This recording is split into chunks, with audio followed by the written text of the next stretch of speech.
one challenge in all these obese patients is getting to see the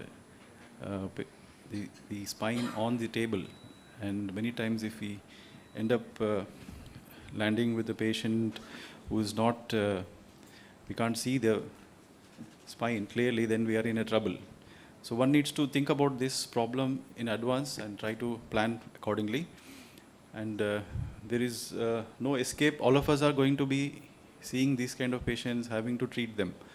So everybody has to be prepared and know how to deal with this obesity problem. And as we have seen, the problem, the scenario is pre-op preparation, intra-op issues with anesthesia, positioning, imaging, and post-op management.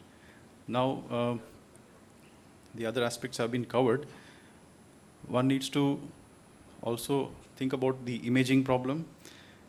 I'll just start with an example case. Example, a 28-year-old IT professional. He's a tall man, and he has this obstructive sleep apnea, and he's also an inflammatory spondyloarthritis.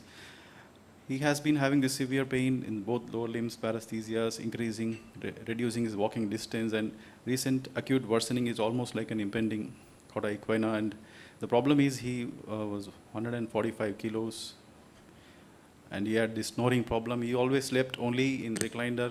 He never slept on a bed. So that is his because he can't breathe on the bed when he lies supine.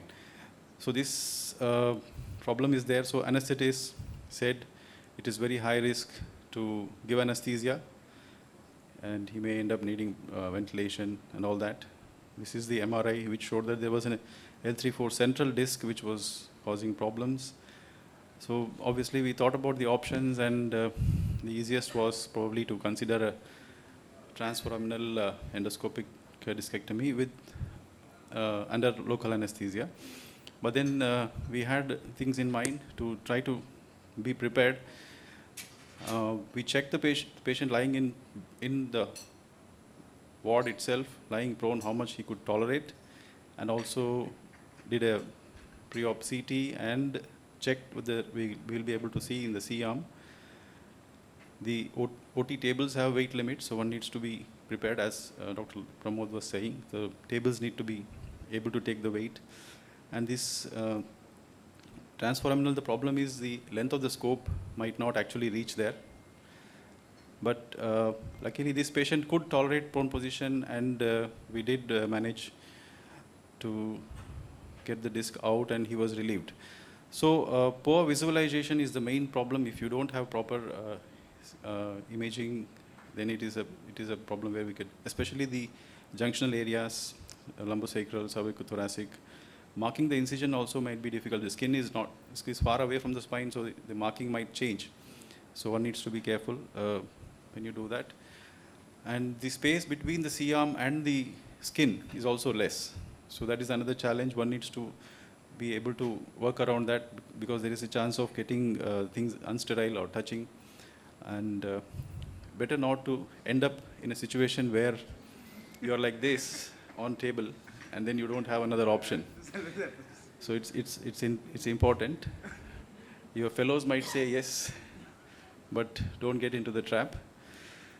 This one study I could find it, unfortunately not much literature on this. This one study which says that the CT scan scout image can tell you whether you're going to have problems on table, on the C-arm. So this is a study. They compared CT scout image with the C-arm image on table, and said that you can be more careful.